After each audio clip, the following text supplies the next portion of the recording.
largement en dessous à la fois des attentes de nos compatriotes en général et de nos militants en particulier, et des capacités objectives de notre parti.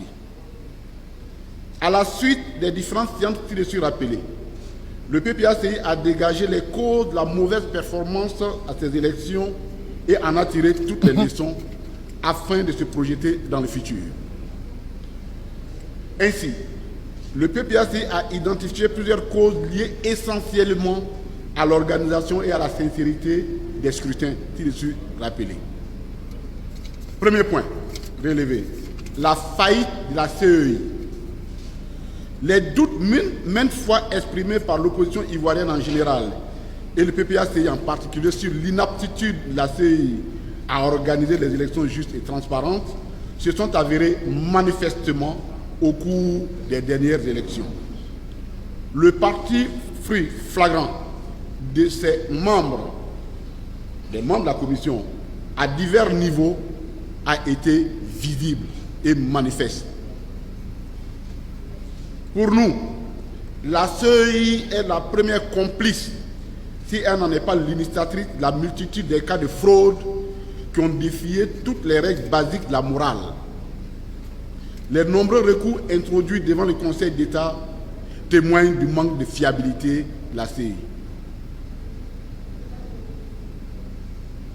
Le non-affichage des listes électorales devant les bureaux de vote, la non-distribution des cartes d'électeurs bien avant les élections, la diversité dans l'application des règles d'administration des bureaux de vote, le transfert, à leur insu, d'un grand nombre d'électeurs dans des bureaux de vote autres que ceux dans lesquels ils votent d'habitude, etc., sont des marques visibles d'une fraude organisée au niveau de la CEI. La présence de nombreux PV ou des bulletins de vote sans sticker, alors que celui-ci est, selon le manuel des élections élaboré par la CEI elle-même, le seul qui authentifie les PV. L'absence d'encre indélébile a favorisé le vote multiple de certains électeurs. La non-exigence de la carte d'électeur aussi a été un facteur aggravant des votes multiples. La mise hors de fonctionnement intentionnel des tablettes électroniques fait partie des panoplies de fraude orchestrées au niveau de la CEI. Deuxième point relevé, la manipulation du listing électoral.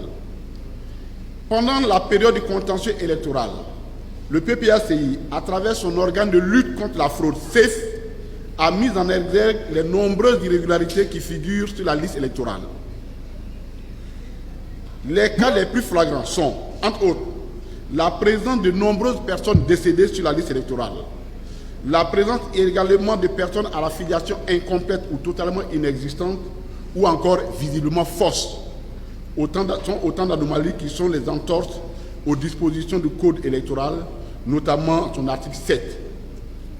Au total, ce sont au moins 4 millions de personnes qui n'en remplissent pas les conditions qui sont pourtant présentes sur la liste électorale.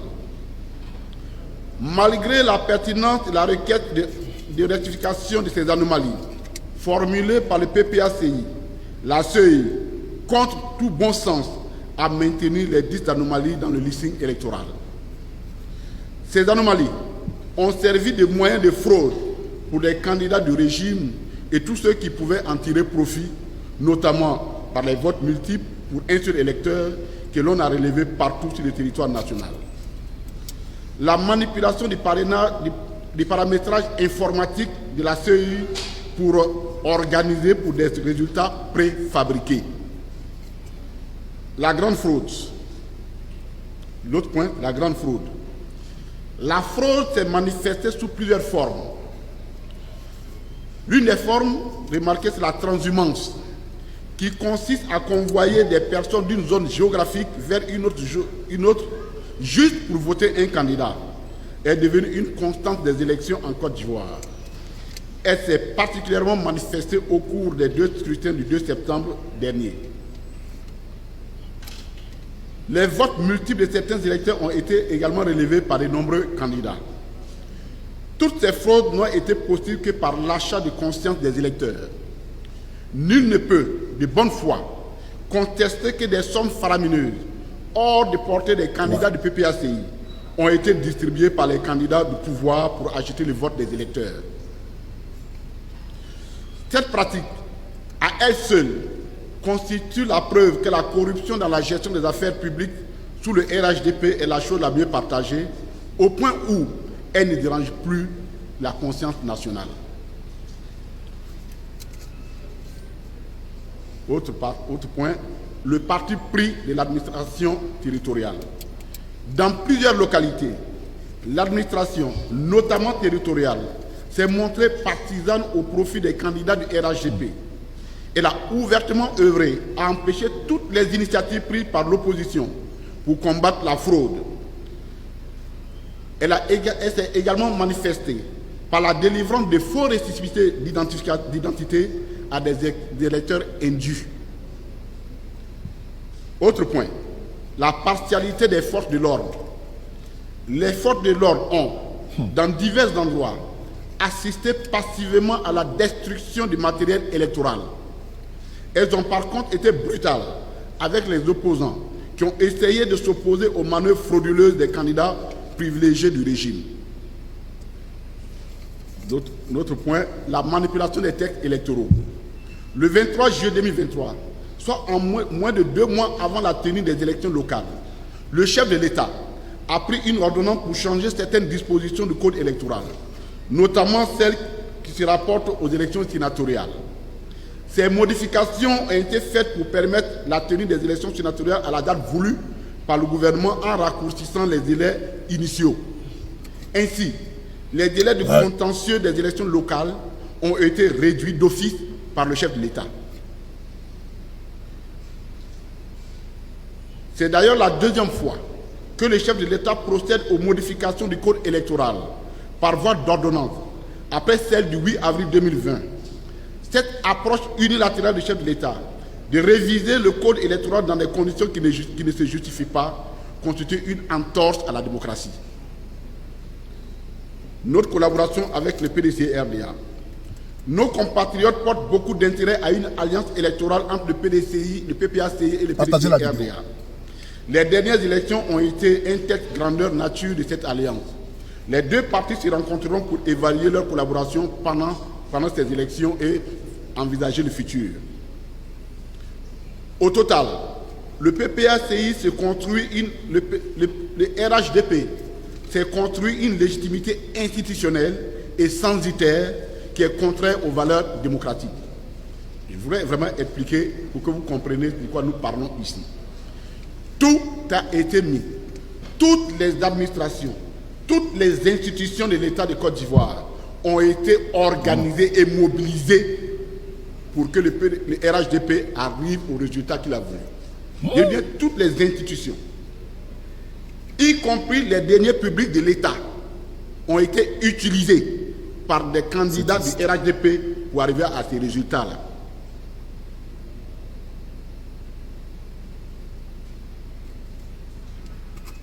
Au vu de ce contexte particulièrement défavorable à l'opposition en général et au PPACI en particulier, notre parti s'est engagé dans ce qui suit. Et il s'agit donc d'agrandir les perspectives. Au cours des différentes séances de travail, et notamment celle de ce jour, le président du parti s'est félicité de la participation du parti à ces élections, bien que connaissant déjà l'esprit frauduleux qui présidait déjà à l'organisation de ces élections. Ces élections ont permis de vivre en situation réelle la fraude et toutes les formes d'irrégularité dans le processus de vote.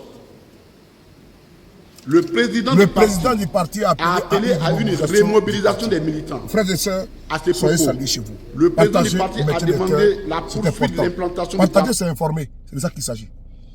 Voyez-vous, on ne cessera pas de dénoncer ce qui est à dénoncer. On ne peut pas s'asseoir, on ne peut se taire et il ne peut pas nous bâillonner. Il ne peut pas nous interdire de dénoncer. Il ne peut pas nous empêcher de dénoncer l'évidence. La commission électorale dite indépendante. Cette appellation sonne très mal. Cette définition sonne très mal. CEI, définition, commission électorale indépendante. Non, ce n'est pas vrai. Ce n'est pas vrai. Il faut révoquer complètement cette définition. C'est une commission électorale dépendante. En l'occurrence, CED. Appeler CED commission électorale dépendante, là c'était bon. Comment comprendre que la commission électorale dite indépendante est inféodée au parti au pouvoir? Ça arrange de telle sorte que le parti au pouvoir doit gagner partout. Ça veut dire que ce n'est même pas la peine d'aller à une élection en Côte d'Ivoire, puisque tout est déjà joué d'avance. On va donner quelques sièges à l'opposition, quelques sièges aux indépendants, et on donne les 3 quarts au parti au pouvoir. Un témoignage ici que je vais partager avec vous. Au cours d'une interview, le député de Yopougon, Dia Oufoué, a fait une révélation du président de la CEI, Kubler. Ce monsieur est un danger pour la Côte d'Ivoire. Kubler, Koulibaly, est un danger. Ils ont voulu faire un braquage électoral pendant les élections municipales et législatives à Yopougon. Ils ont voulu faire la fraude parce que il y avait les sieurs hauts représentants du chef de l'État, puisqu'il y a le bas représentant et il y a le haut représentant Kafana Kone. Et donc, Kubler a demandé qu'on ramène les procès-verbaux à la commission électorale indépendante. Ils ont voulu renverser les chiffres, comme ils ont fait à Beauville avec Fleur Akombo, en favorisant Adama Bitogo, président de facto actuellement de l'Assemblée nationale de Côte d'Ivoire. Alors, ils demandent maintenant aux candidats de l'opposition, les Michel Gbagbo et comment dirais-je, Adia Oufoué de Yopougon, de ramener les PV. Heureusement qu'ils avaient les PV. Et Kubler n'a pas hésité à dire à Dia Oufoué que comment il peut proclamer un résultat défavorable au ministre d'État Kafana Kone. Que c'est quand même le ministre d'État. Le témoignage est là. C'est sur Facebook. L'interview, c'est de cette semaine-là. Donc, Kubler dit que même si Kafana Kone a perdu les élections à Yopougon, c'est un ministre d'État, on ne peut pas annoncer ce résultat. Mais c'est sidérant. C'est sidérant. C'est le même Kubler qui a dit devant vous ici, avant les élections, que tout était prêt pour une élection transparente et sans problème, sans embâche, sans tricherie, tout ça. Mais on a vu, même les tablettes, il a justifié que les tablettes, se déchargeaient et qu'il allait avoir des batteries secours. Mais on a vu que les tablettes n'ont pas fonctionné comme il fallait. Les tablettes, on met en marche à 10 h, à 11 h, c'est déchargé. Et il n'y a pas de batterie secours. La commission électorale dépendante est une faillite totale.